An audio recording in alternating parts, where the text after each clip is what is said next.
Hey everybody, welcome to the welcome to the stream. I almost said this first.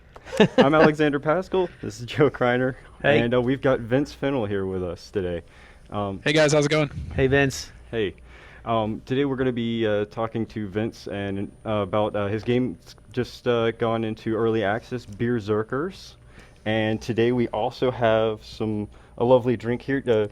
You've brought it, so I'm going to let you describe its we're flavor. going to be talking about Bierzerkers game development, Yeah, yeah. so I figure we have to drink beer out of skulls, right? I mean, It's a vital ingredient, absolutely. totally.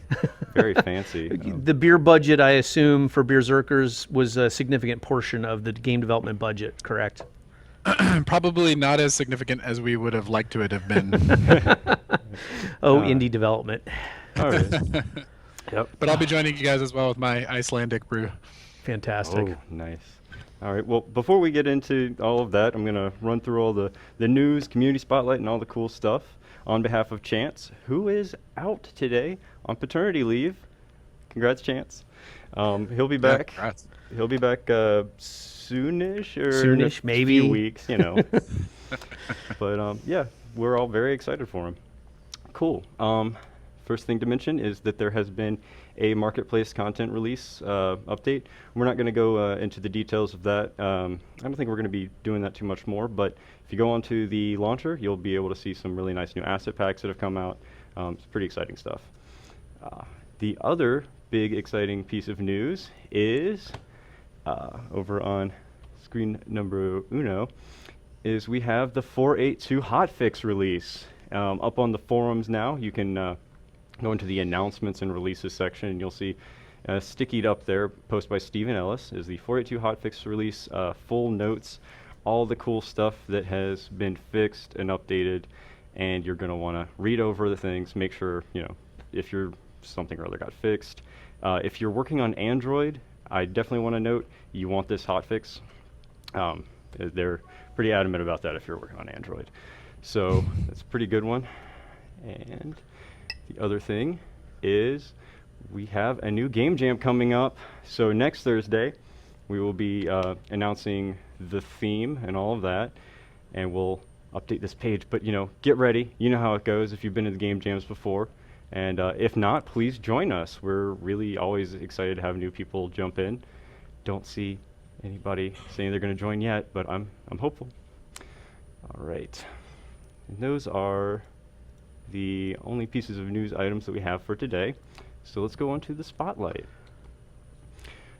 We've got... I can run that. Oh, you can run it? Never mind if you're already doing I'm going to let you. You're the pro. Void Runner? Yep. We've got Void Runner here. There's a teaser trailer for it. All right. It's really a gorgeous sci-fi game that's coming out. And it's going to be coming to a Kickstarter pretty soon. I thought I'd make everyone aware. Yeah, it's cool. Oh, looks wow. awesome. Yeah, look Very at this. fast-paced.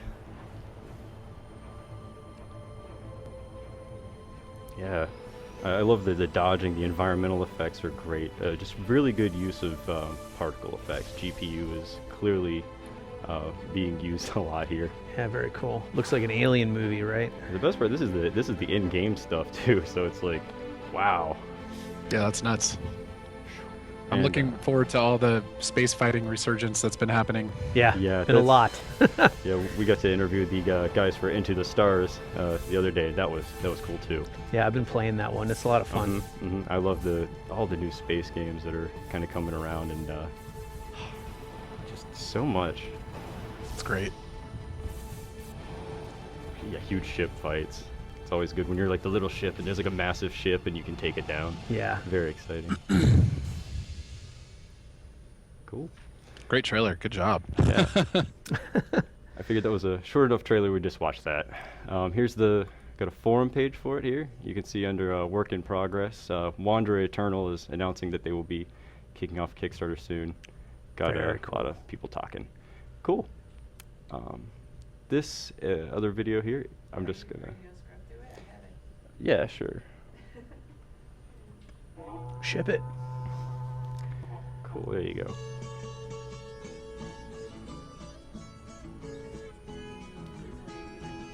Oh yeah, it's This is the Brazilian Old Kitchen, which is aptly named. It's an ArcViz project, clearly. We're getting so many of these beautiful ArcViz projects lately. It's hard to not have one on every spotlight. That's pretty 'cause impressive it's just stuff. Like, I wish I was eating dinner here. Just you know? waiting for a Mario or a Sonic the Hedgehog to run through it. Yeah, some iconic video game character just bursts in the room now. Seems to be the hot new item. Wow, that's really nice. Yeah, look at that. Oh yeah, even Shelly is impressed with the gorgeous view. Oh, wow. Yeah, these are so impressive. Whenever I see a new one of these, I'm always blown away. It's crazy.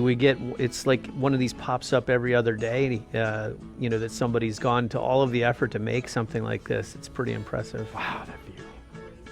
Yeah, yeah. You remember the really early Oculus Villa demo? This kind of reminds me of that. It's very, very sleek. Well, depth of field there. Yeah, very yeah. nice. Good use of depth of field. Always. Yeah, here you go. Depth of field. Yeah. Bam. Yeah. Depth of field work these days seems to be like a really hot item for if you want to make, ArcViz pop. If you want to make whatever pop, you have to have good depth It's of really field impressive. work. So was this one guy, or what's the story behind this? Do you know? Let's see, I'm not entirely sure the entire story, but the demo. Oh, is he's got the available, demo available for and download. on. I Oh, think it's- nice. Yeah. Level 80 has an article about it too. Okay. But yeah, so we've got. I think they posted the link up in the chat, so you guys. Every can time I check see that one out. of these, I'm like, man, Epic should hire these guys. we would hire so many people I if know. it was just like we could really just yeah hire that guy, sure yeah, him, do it. Really great stuff.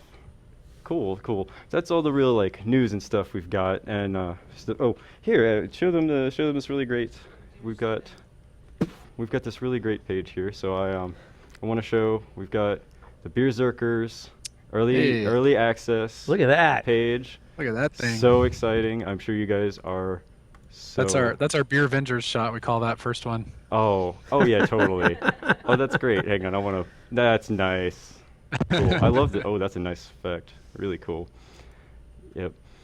Alrighty. Thank you. The trailer? Yeah. Why don't we? We're gonna roll your. Oop. Ignore that. We're gonna roll the trailer, and Alright. show everybody how super cool it is.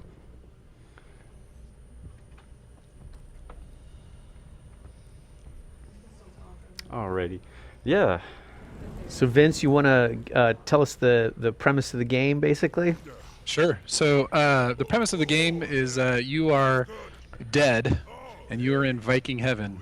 And what you're doing in Viking heaven is drinking and fighting. And you can see our raider there. He's not the brightest. He actually counts to 4, but only makes it to 3 on his hand. And we give a little gameplay tease here in the trailer. All of this stuff was made in Unreal Engine, including these custom animations that we did for the raider there. And that's basically the elevator pitch, though. You're drinking and fighting in Viking heaven. To dig into it a little bit more, it's a 5v5 third-person melee multiplayer game. And it's all about positioning and just having a good time while you're playing, but also having a deep competitive background. We wanted it to be really balanced and competitive, and you can see we've got our fart joke at the end of the trailer there, which really communicates the seriousness of the game. And yeah, it's lighthearted, it's fun, but it's also balanced and competitive. So we want it to be sort of, to use the cliche, easy to get into, but difficult to master. So it should be a lot of fun to get in and play right away. But if you're going up against people who've got 500 hours in the game, then they should be able to wipe the floor with you. But you'll have a good time while doing it. How did you guys come up with the concept? I'm gonna let you have this. So when we started Break Studios, which is the name of our studio, we decided to, at first we knew we wanted to make something competitive and multiplayer. That's something that we're all very passionate about, and that we all play a lot of those types of games. And we kind of we're thinking about a shooter, but the shooter space is really tough to get into. It's really competitive, and I think it's difficult for a small independent team to really stand out in that space. So instead, we were looking around at a lot of the other games we were playing, and decided that melee was a approach we could take to sort of stand out, have something different. There wasn't a lot out there. There's definitely some great examples like Chivalry, and you had the Torn Banner guys on the other day, which Yep. was awesome. I was we're actually a huge thinking fan. about that. It's kind of cool that they're Torn Banner, and then you guys are Shield Break. So it's kind of like, oh, I busted my thing, Studios. Yeah, we should Wow. have been broken, maybe. Yeah. Oh, so Joe's playing right now. That's the video footage we have going. Cool. And I love the blood effects, by the way. They're awesome. You hit a dude. I did a spin attack with 4 guys around me, and just gore blood everywhere. Very. Yeah, it's a little over ooh. the top, and that's intentional. Like I was saying, we don't take it too seriously, and we want it to feel fun. We have these really saturated colors in our art style. We kind of like to call it a bloody Pixar art style, and the gore and stuff it's just really over the top to a extreme degree, and. It's almost like I was watching Robin Hood Men in Tights the other day, and I was like, we kind of have that Mel Brooks sense of humor in it, where nothing is too seriously. We're making a joke every chance we get, and having a lot of fun with it. Oh wow. Yeah, totally. So Vince, what's the team's background? Like, what did you guys come out of? What did you work on last? Yeah, you guys old friends? Yeah, so the majority of the team was working at Blizzard before we started Shield Break Studios, and we had all just been working on various things there. And as I had mentioned previously, a lot of the team members got together through an inter-studio competitive league where they would play Team Fortress 2 or other competitive games against each other. And that was kind of the main background. We also have some guys. I came from Blizzard and also was at Activision working on Call of Duty before that. Okay. And we have some team members from Certain Affinity and Riot and just kind of. You never heard of them? Yeah. Probably never heard of that group. Yeah, whatever. Man, just, this is really difficult to play and talk to you at the same time. I gotta say. Yeah. Yeah, it's a little tricky. Here, I'll take it. Give it Yeah, a here, shot. Alexander, you're Let me gonna do see better. here. than me. Maybe I I'm can. embarrassing myself. Sean is totally destroying Yeah, they're you not. right they're, now. they're not giving me any No. quarter right now. So Yeah. Chipotle Fiend got a good kill on you there. Yeah. Yeah. Chipotle Fiend. That's Sean. Chipotle Fiend, great. Oh yeah, Sean. We, He eats Chipotle all the time. So. And we have a real mix from that group. So we started, I think, with 6 or 7 people was the original team, and we had a mix of different disciplines in there, from artists to design to programming and production. So, that's sort of our background, I guess. What's the team size now? We're up to 13 people full time. Oh, wow. And we have a few contractors here and there helping us out as well that have been awesome. And we actually started working. When we started working, we were remote, and everybody was working remotely. And as you can see now, we've opened our office. It's a little empty still, but we've got some guys in here now, and we're slowly trickling people in as we get equipment and get situated here. That's cool. For as a studio, do you think you're going to stay kind of small, or do you plan to scale up and maybe do a second game? So it depends. It really depends on what happens. I can answer that in sort of what I think we have talked about. What an ideal scenario would be for us would be to have a core team that continues to work on Bierzerkers, because what we'd like for it to be is something that people keep playing for a long time, that we keep supporting for a long time. Yeah. And we would need a team to be dedicated to that, and then also spin up a second team to work on another project. But it just depends. It depends on what happens with the game and with our funding situation, and if we're able to support that. That's the ideal. That's what we'd like to do, because we feel like we have some team members that are really good at making new stuff and working on and prototyping new things, and some other team members that are really focused on balance and refining what's already been made. So it just kind of depends on what happens. We're small, and we got to stay flexible and work with. Did you the guys hand that we're dealt. Did you guys bootstrap the development and kind of fund it out of your own pockets, or did you take on funding from somewhere? So initially, when we started, we did bootstrap. So we didn't come into the project with any initial funding, and the founders of the studio basically were working on blood, sweat, and tears for a while, and we've sought out funding primarily through friends and family, And the reason for that is because as much as possible, we want to hold on to as much control as we can of the company and of the studio, so that we can sort of make the things we want to make and control our own destiny. And so we've been able to do that and get ourselves kind of to this point with that method. It's definitely tough because it does mean that occasionally throughout that process we've had to refrain from paying ourselves and just keep cranking away and making sure that we're keeping it together along the way. But we have had interest as well from other more traditional funding sources, and we are talking to them as well. But the trick is to sort of balance that against what you want to do, and I think everybody's in a different situation when it comes to that. Yeah, you kind of have to make those decisions based on the team and where you think the game's going to go. And your ambitions as a team. Do you want to stay independent or scale at some point? Very cool. Right. I mean, you guys had a ton of experience in development before you got into this. So being a proven team, a lot of times it's easier to get a deal with a publisher or a kind of a more traditional funding source. But when you do stick with bootstrap funding and friends and family, you have ultimate control of the title. And also when you have a success, it really turns into a big thing. And yeah, exactly. I mean, you're taking on basically, if you can do that, what you're basically saying is we're going to take on all the risk ourselves.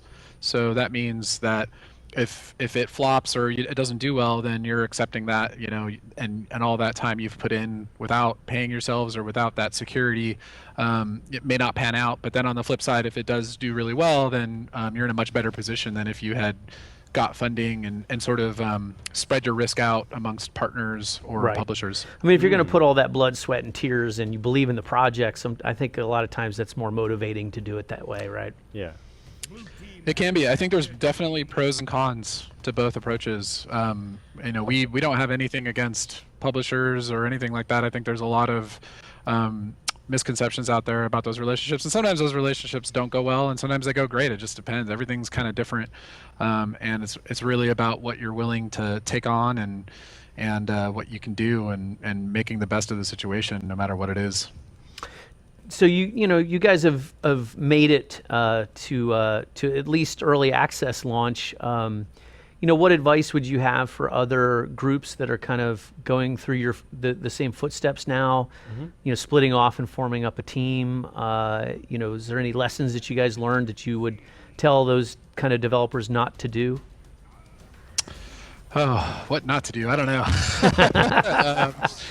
I think every situation is unique and different. And the one thing I would say you have to do, no matter what, is take advantage of any small advantage you do have. So any relationships that you've formed, or, if you're a veteran team that's been in the industry, so almost all of us have been in the industry for at least 10 years.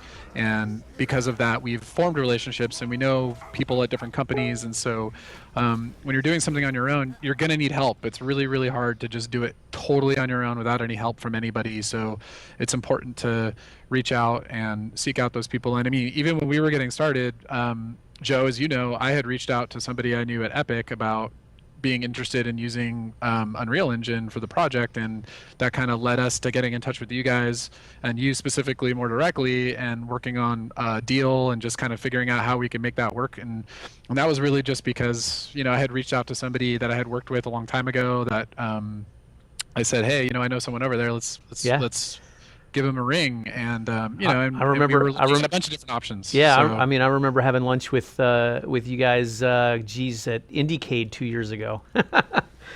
Yeah, that was I think that was our first time meeting in person, and that's right in our backyard. That worked out nicely for us. Yeah, does help to be in that area.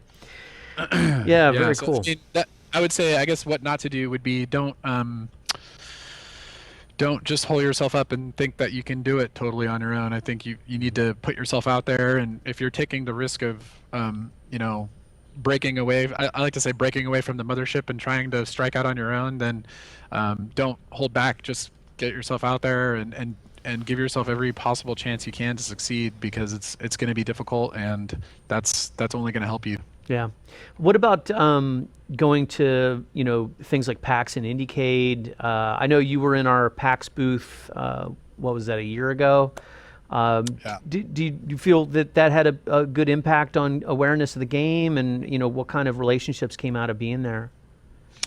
So I definitely think that's been one of the most influential and positive things we've done throughout development, is to go to a lot of shows and show the game. You definitely need to have something that's worth showing at that point, because whoever you're reaching out to try to show the game, whether you're going directly to show organizer, or you have some other partner, maybe you have some relationship with somebody else, to try to show your game with them, or even just attending the show to just meet people.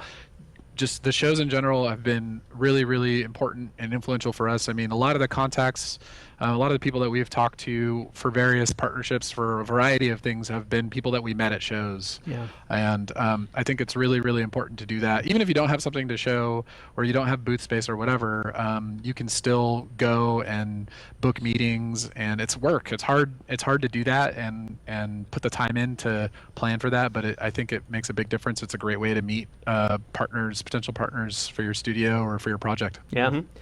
What's the team makeup like? How many programmers, how many artists? So we made the unfortunate decision to make a online multiplayer game with a small team. So we definitely need some hardcore engineering support for that. Especially because we're a melee game as well. So we're kind of dealing with some problems that haven't been solved yet, we think. And you're kind of watching the gameplay now.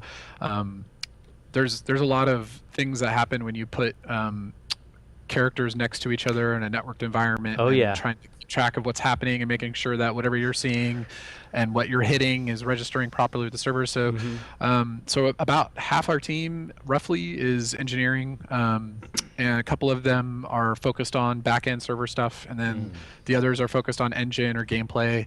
And we've got 3 or 4 people dedicated just to art, so animation, character art, environment art, and then a few designers. So when I'm not doing production or marketing work, I'm doing design work. So I'm spending a lot of time in blueprints and doing some technical design. And then we've got another technical designer and another sort of artist/designer that does a lot of the map work and level art and things like that as well. And then one person that's kind of dedicated to our CEO, who's dedicated to business and finance and just talking to all the partners and setting up meetings and just keeping those conversations going, so that we're not missing out on any opportunities. And he's kind of keeping us all on track with that. Well, that's certainly something a lot of smaller teams don't have, which it is tough to stay up on everything that you need to be doing on the business side while trying to make a game on a bootstrapped budget. So that's cool that you guys have that. Yeah, if you can absolve the content creators from dealing with legal or tax issues, then it definitely helps. Absolutely. Yeah, that's never fun. No. You said you're working a lot in blueprints. How much of this is actually being done in blueprints? A lot. Really? Really? I'm actually very interested. Oh, yeah. I mean, almost all of our melee combat that you're watching here is in blueprint. Oh, wow. There's some chunks for sure that are in code, but we're actually thinking about migrating some of it to code, since it's no longer being touched too much in blueprint anymore. So we may migrate it in. I mean, right now we just released on early access, like you said, so we're sort of just scrambling to deal with live issues and set out our roadmap. But yeah, a huge chunk of Bierzerkers is in blueprint for sure. It would be tough for me to give a percentage, but a lot of this stuff is in blueprint. Where do you guys want to take the game? What's kind of the long view? So we have a lot of things that we're working on, and we actually, one of the things we did to help communicate that to people is we made a public Trello roadmap similar to what you guys have done. Oh, very cool. So and kind of taking that cue, one of the games we really liked a while back and have been playing off and on is Rust, and they've done that as well, and we thought that was a cool idea. So So we have a public Trello roadmap. We link to it from our Steam forum if anybody wants to check it out. And I'm working on getting it up, link up to it on our website. But you can kind of see there in the immediate future, short term, we're working on more classes, more maps, and a more interesting mode. So the modes we have right now are sort of very basic, and we have a lot of elements that we want to combine to make a more sort of specific, interesting mode for the game.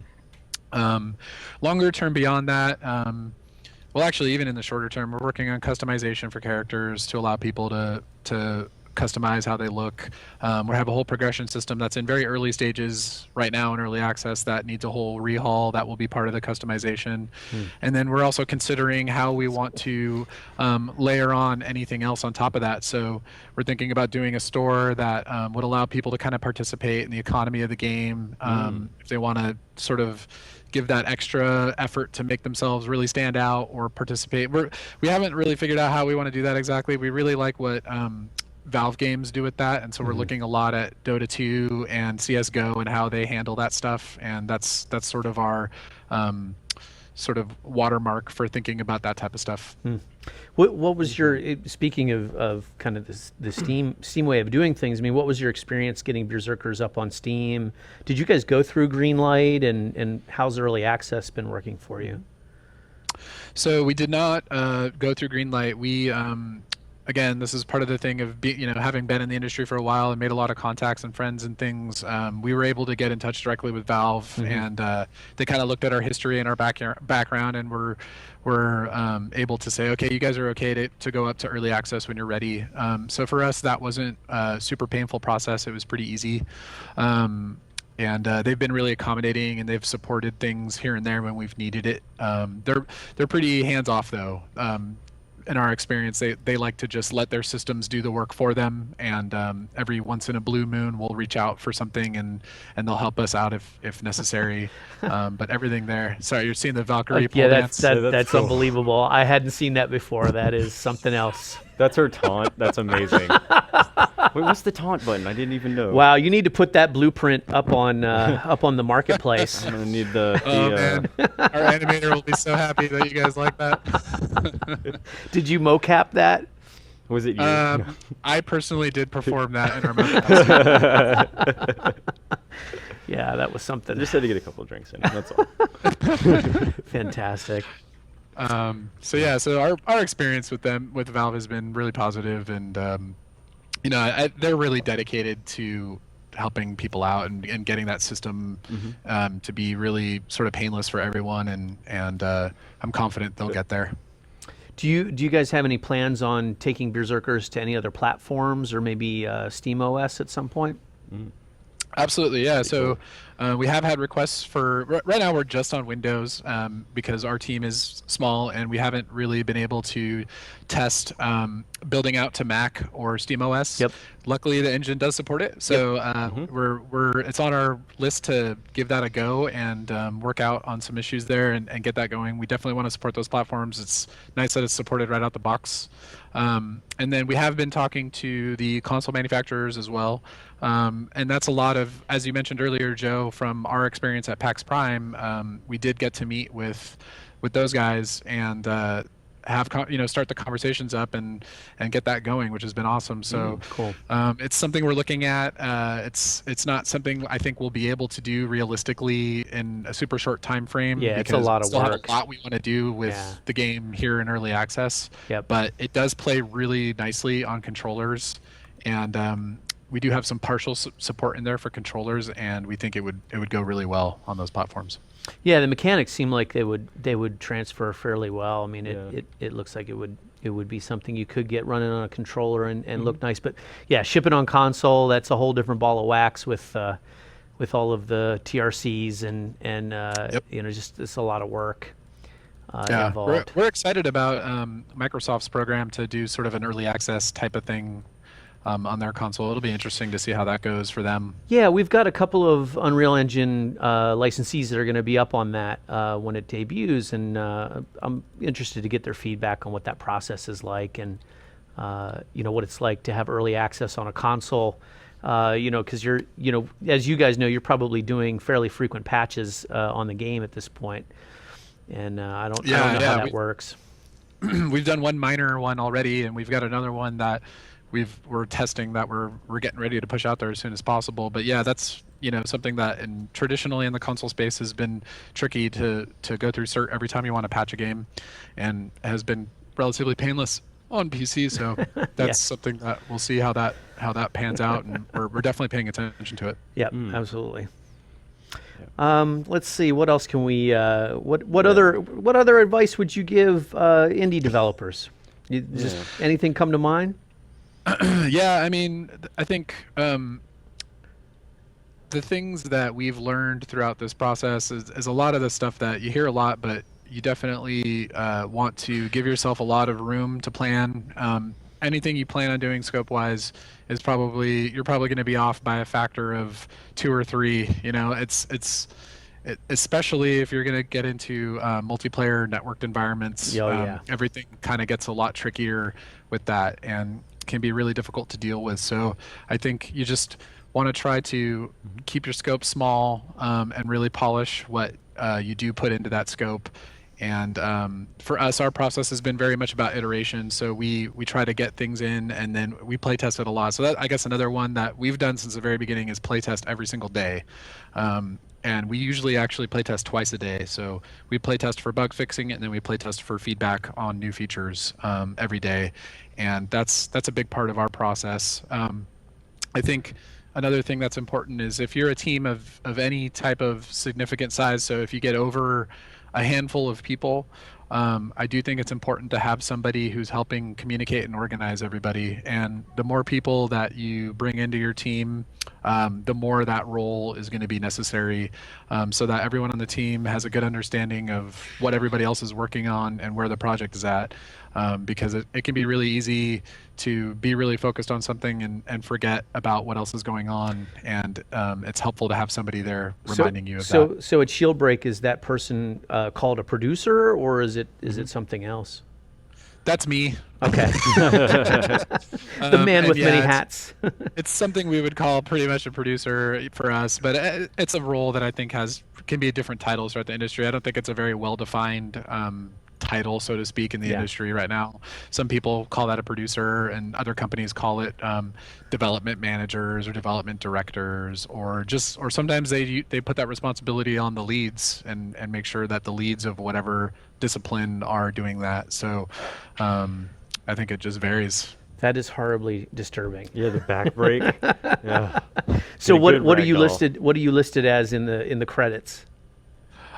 We did not put titles in our credits. Okay. Actually, we just listed the team, and then all the folks that helped us out, and then we did bring on a contractor, really great group by the name of Somatone to do our audio and music. Okay. So before they had come on board, I was also the audio director, and I was like making noises in my house with this mic, just like trying to record temp audio to put into the game, and all the VO was various members. Actually, there's still some VO in early access right now that are from team members, and that's the thing. I think when you're a small team like this, it's the many hats thing is a very real, very, very real possibility that will happen. That someone's got to step up and fill in all the gaps of what normally at a large company you've got whole other teams to handle.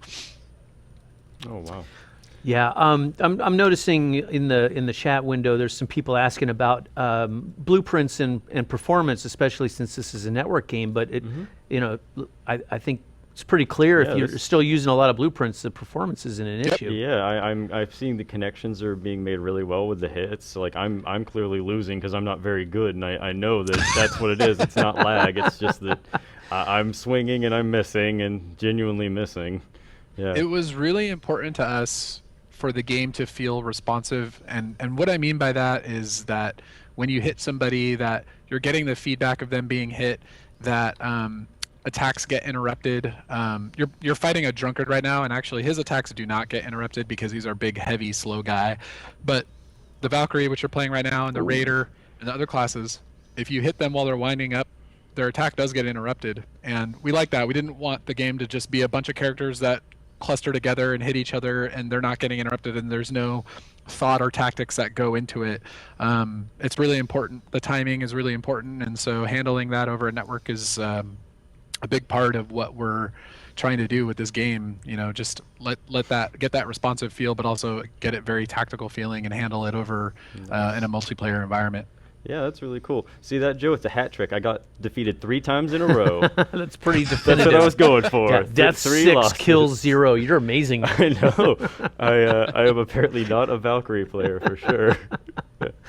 Yeah, we've learned so much from being in early access, just watching people play. And before early access, we ran a couple alpha test periods as well, which were mainly players that we had recruited at shows. So we went to PAX Prime, and honestly, going into PAX Prime with you guys was awesome, but we were, I learned now, so woefully underprepared. Our website was in bad shape. We didn't have any type of newsletter to sign people up to or alpha sign up.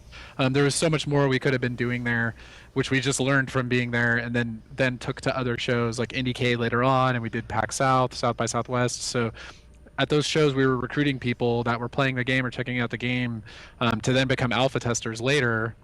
And that was critical in us getting a head start in that online environment with real players before we went out in early access. Yeah. How do you guys kind of filter the feedback that you get from the early access community? Do you guys have a community manager or something like that, or is it the mini hats thing again? It's right now it's a many hats thing. We kind of just spread that responsibility out a little bit, and we talk about it amongst the team. We do have an open rec out right now for a community manager, and we've been talking to some folks who are great candidates for that role, because it is really critical, I think, for a multiplayer game to have somebody who's totally dedicated to that. Yeah. And that's going to be really important for us. So hopefully we find someone that we like that we can make work in that situation and get that going. But in the meantime, the way we filter it is not really anything set. We look at it all, we listen to it all, and we talk about it, and we try to pay attention to all the channels that are existing out there. And luckily for us, I mean, I feel like the feedback's been really positive. Our Steam reviews are around 90% positive, which we're really happy about. Yeah, that's really good. We're really excited about that, and we've got a small but solid player base that are playing the game quite a bit, and we're definitely paying attention. We're listening, and that public Trello roadmap has been useful too, because people have been commenting a lot. There's a long thread on our Steam forum talking about a lot of the features in there, so we're excited to see that other people are excited about what we're working on. Cool. So one question: how do you guys light your levels to get this look? Yeah, it's really nice. Oh. I am not the right person to ask for that particular question. No, not that hat. Come on, Vince. All the hats. There's at least one that I don't wear. Oh my gosh, I spawned in there. I'll have to. Maybe I'll start a thread if there's some interest in that on the Epic forums to talk about that. Absolutely. If people are interested, we can get a thread going, and I can get the right guys on the team to answer that question. One thing we did learn recently, which I think is really useful, and it might be just because we didn't know what we were doing previously, but we have adopted it after talking to some folks at Epic on the Answer Hub and whatnot, is to separate the levels into sub-levels so that you can have somebody working on lighting, and it's not impacting the person who's working on placing entities in the map or doing geometry work. That's really critical, especially for version control, because if you have just one map file with all that stuff in it and it's checked out by someone who's working on geometry, but someone else needs to do lighting, that you can't really do that until you'd have to have that person check it in and then the lighting guy come in and work on it. So the sub levels and the maps are really, really important and critical for a team to be working on. And that's the other thing, actually, for any indie dev. If you're not, then you should definitely be using version control.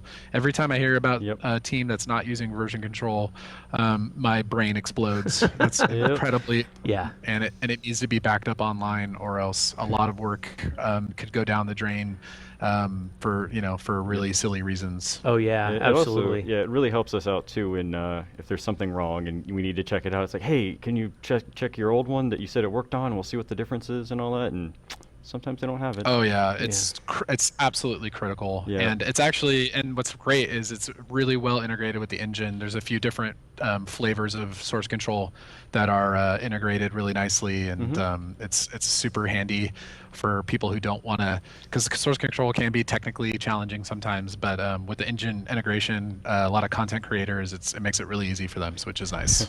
Yeah. I know a lot of artists that get kind of intimidated with using like P4 and stuff. You know, it's not always their forte. So I see what you mean. Yeah.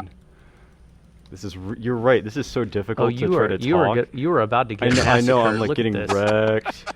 I'm just trying to stay alive. Oh. You lasted longer than I expected. It's super hard to. It's a game you really got to focus on. It's simple to learn, hard to master, and that's really what you want. you Yeah. know? That's what we want to hear. Yeah. Yeah. And it looks like you've got some pretty good players in your server with you, so that's good. This one guy, Tycho or something, and this other one, yeah, clearly they're known. A few of these guys seem to be in your tight-knit community. Like you were saying, it's a pretty cool little community you got going on here. They seem nice. They're not sparing you. No, they're not, yeah. and that's cool of them, I guess. Yeah, one of the running jokes we have here right. is that one day they'll like the old shield break better than the new shield break, even though it's all the same people as the community ages and grows with the game. Yeah, absolutely. Oh, Stacy's in the Another chat thing, saying I'm a noob. Great, thanks, Stacy. I love you too. Another thing I wanted to mention to you guys is that oh, thanks, Chris. I got an Icelandic white ale going now. You had to re-up. Yeah, I've got our beer boy over here working on it. Cheers. Yeah. Cheers. Cheers. Hey, To Berserkers. To Bierzerkers. thank you very much. Cheers to that.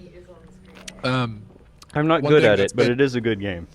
Thanks. This is One my thing that's been personal really, favorite. really critical for us, and actually on this screen, if you want, you can put that server lobby back up. This is all UMG here. Oh, So, wow, cool.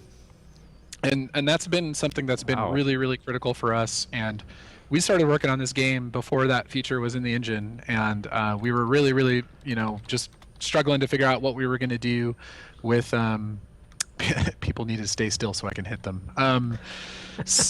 We were trying to figure out what we wanted to do because we knew as a multiplayer game, modern multiplayer game, you really need a lot of UI. You need a lot of really flexible systems in there to handle everything that needs to be done. And UMG is something that we've embraced and been using a lot for this stuff. And you can even get a hint if you click on the stats or customize buttons over there of some of the stuff that we're going to work on in the future. But yeah, UMG has been really, really, really good for us, and it was something that I was bugging you guys in our early meetings about. Yeah, and, yeah. And you over-delivered, so it's been nice using that. Oh, that's great to hear. I'm sure the engineers that are working on that will appreciate that. Cool. Nicking Yeah, those guys. definitely. Yeah. Cheers to them. Yeah. Yeah, very much so. So, and this is still UMG, the Yeah. character selection Yep. that we're looking at? Wow. Yeah, these are nice. Every element of UI is UMG. Oh, that's fantastic. Everything that you scroll over blinks or I mean, lights even up like and you scroll stuff. over in different sounds play. If you click on the characters, they'll deliver lines. We have a little effect that plays that's animated in UMG, the ready button, all that stuff, and we're even in the process now of redoing all of our UI because there's since we've been in early access, there's a lot of stuff that we've noticed that we need to sort of tighten up and work on, and there's a lot of chunky elements and things in there that we want to clean up. And get Yeah. I mean, that you information. need to tighten up the graphics in level 3. Yeah, level over 3 here, tighten up the graphics. Yeah. Let's see here. Other questions that we've caught out of the stream. Is this stock UE4 or are you using any plugins? No, this is stock. I don't think there's any plugins that I can think of that I know about. Or that you in guys there. are using the Unreal audio system as well? Yep. Yep. Cool. Oh, wow. Very nice. And all of this is UMG also, I assume. So this is all. Yeah. Wow. Yeah. Yeah, and the team, the audio team that's been doing our cool, more pop-up. professional audio rather than our scrappy temp indie audio. They use our Perforce Depot and they use the engine and they've been integrating all that stuff, and it's been really smooth and easy working with them. Very cool. Yeah. Wow. Yeah, it's really nice. Trying to see. if Everybody's anyone- asking about lighting, but Yeah. you know what? You know what you ought to do is Yeah. is post in the forum link for this stream and follow up Sure. there. Yeah, we can have your art guys, your lighting guys come on too and chat them up, and I'll give them special like badges and stuff. It'll be cool. It'll be super fun. Yeah. I will. Yeah, we'll chat about that. I'm Skytram on the forum, so I'll post in there and we'll figure it out. Cool. We'll get we'll get some answers to you guys for sure. You're gonna get a bunch of PMs after saying that. Just like, hey man, hey, can I get a code? All right, cool. It's really nice. All right. Well, let's see here. One thing, Joe, Yeah. that you had brought up a little bit earlier, Just lost my was mentioning like, and especially with the Torn Banner guys, was the whole modding scene, and Oh I yeah. was going to ask you about that. Do you have any plans? yeah, so we've been watching Ark. I haven't been able to play Ark yet because I've been too busy, but it's right up my alley, and I'm almost scared to play it because I know I'm gonna dive in and probably never come out of that hole. You can do what I do and just watch other people play it on YouTube because you don't have time. Yeah. Yeah, I had mentioned Rust earlier, which was a big thing amongst the team for a while, and we've been kind of itching to get our hands on that one, and we're gonna do it. But yeah, I was really excited to see that they had announced modding for that, and we're gonna take a look at that for sure because it's something we want to support eventually for Bierzerkers. It's going to be tough for us to do it in a short time frame, but on the longer time frame, we're excited about it. And like I said, when we're looking at some of the stuff we like about DLC, about what Valve does with some of their games, a lot of that is user-generated content. Yep. And we know that there's people that probably have a lot of much better ideas of what to create for this than we do, and we'd love to get them involved and make sure that they get a piece of the action and just kind of reward everybody. Everybody wins in that scenario, so we're excited Absolutely. about that stuff. Yeah, you guys are building a really cool framework to do a lot of player customization. I mean, when you have melee combat like this, it's very up close and personal. You can really see the other player's character. People are going to want to they're gonna customize this stuff and do cool They're going to be things. pumping out levels for this for sure. Yeah, one of the things our animator is excited about is doing animations for taunts and dances. So if you press G, you'll taunt. If you press H, you'll dance. And those are the things that are like he's wanted to do for his whole career. And finally, this project, he gets to do I all was the trying to get somewhere ridiculous safe. stuff. Trying to get somewhere safe. Here we go. Oh, I can't. No, I'm getting hit. I can't taunt and get hit at the same time. No, you should just stand there and taunt. Come on. Oh, I'm frozen now. Now Now I'm you're super dead. failing. Wow. Holy, got you again. Sean. Sean, why are Okay. you gonna be like that? Okay, so there we go. So I like do like a raw. Yeah. Like I'm so Yeah, it tough. kind of picks one randomly. If you press 1, 2, or 3, I think he'll do the specific different ones. Oh, okay. Oh my. Oh, That's, and they get the burly arms too. Okay. Your I wasn't animators expecting that one. seem to like the not safe for work taunts.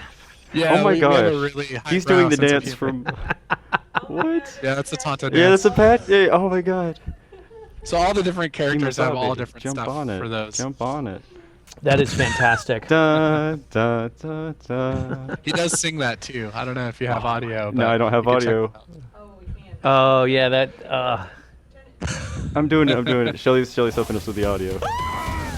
One more time without getting killed. There he goes. Red team has captured That's A. amazing.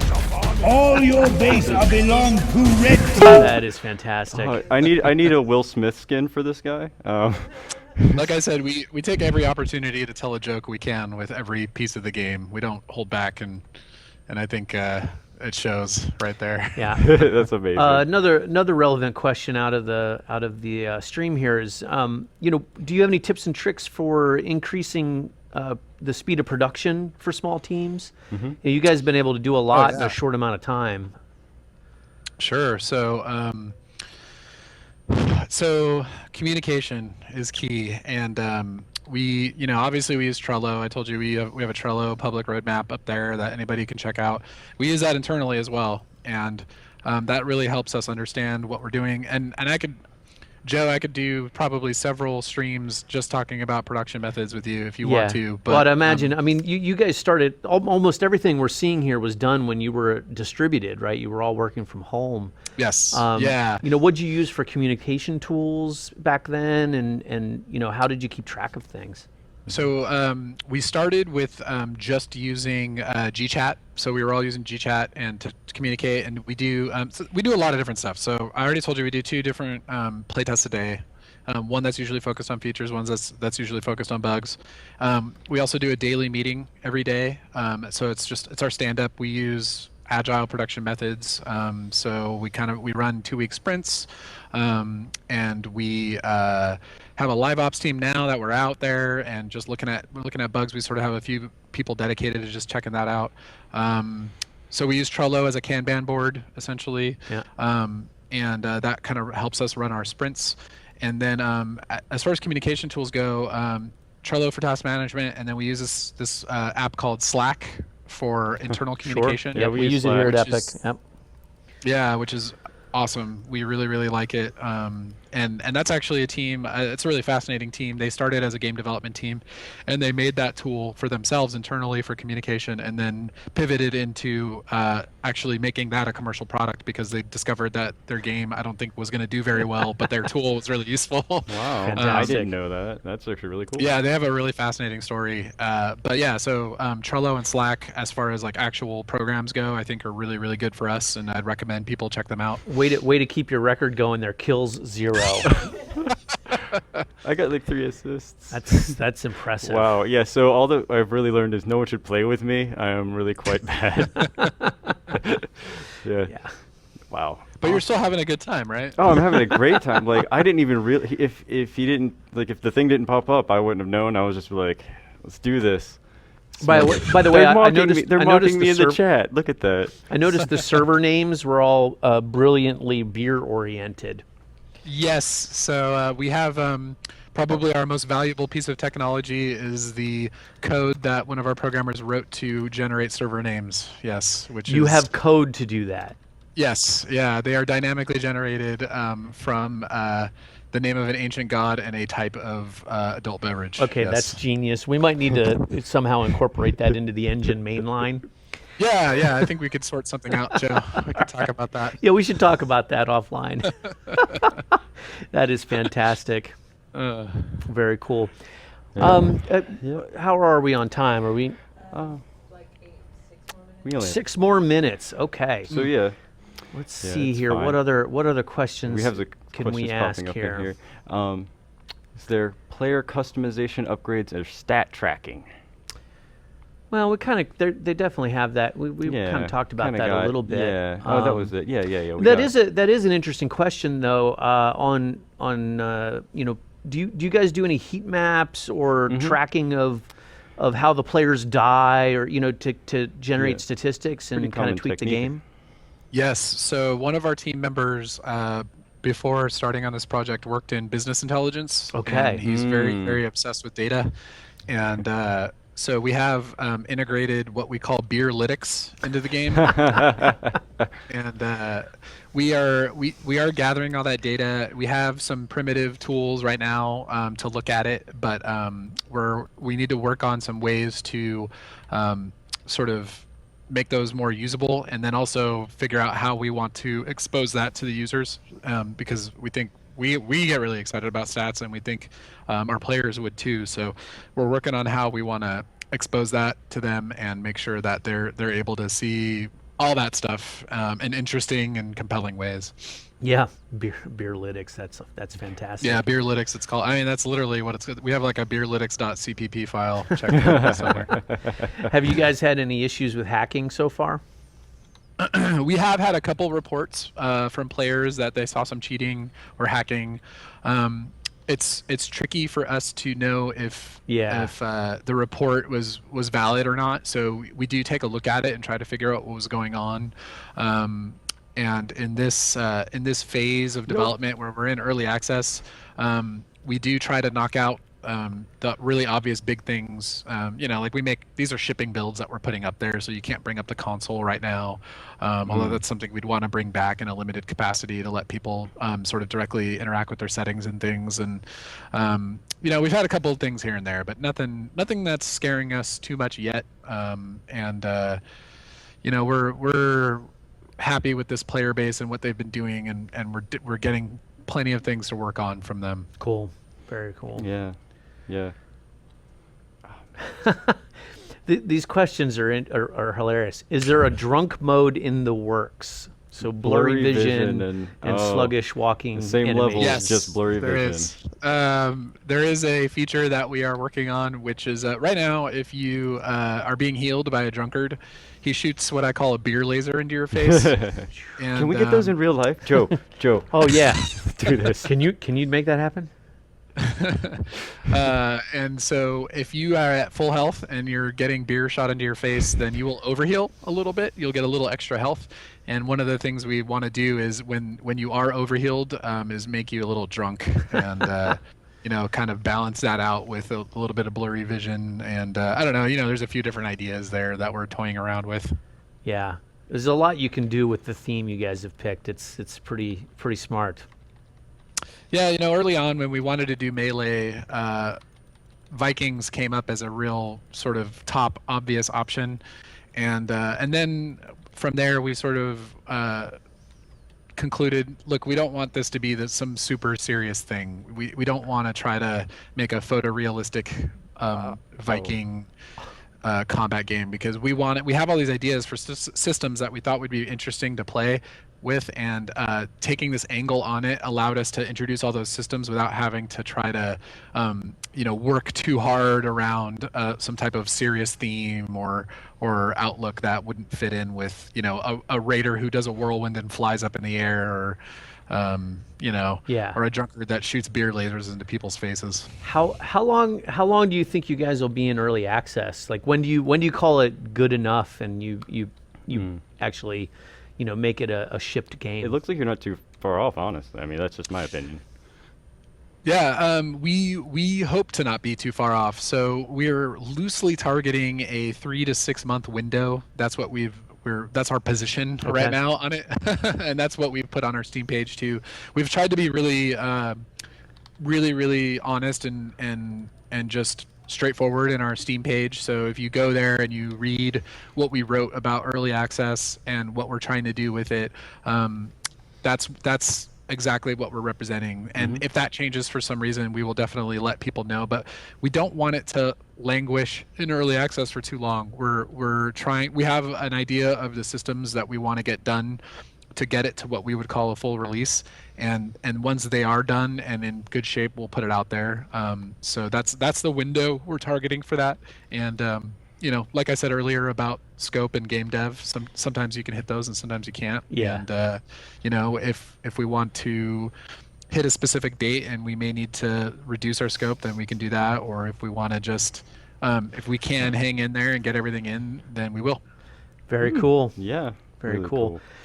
I don't think we have any other questions. I guess should we wrap it up? I think if you're on the stream and you haven't bought Bierzerkers yet, go get it. Good price. Go grab it. Yeah. It's nice. Yeah, it's $9.99 on early access right now. Yeah, $10. That's what, 2 beers. Yeah, there's no excuse. At the places around here, it's 2 beers. Or one really fancy beer. Yeah. Right. All right. Well, thank you all for joining us today. I've had a lot of fun playing this. I know Joe's had a lot of fun making fun of me playing this. I'd like to thank Vince for joining us epic.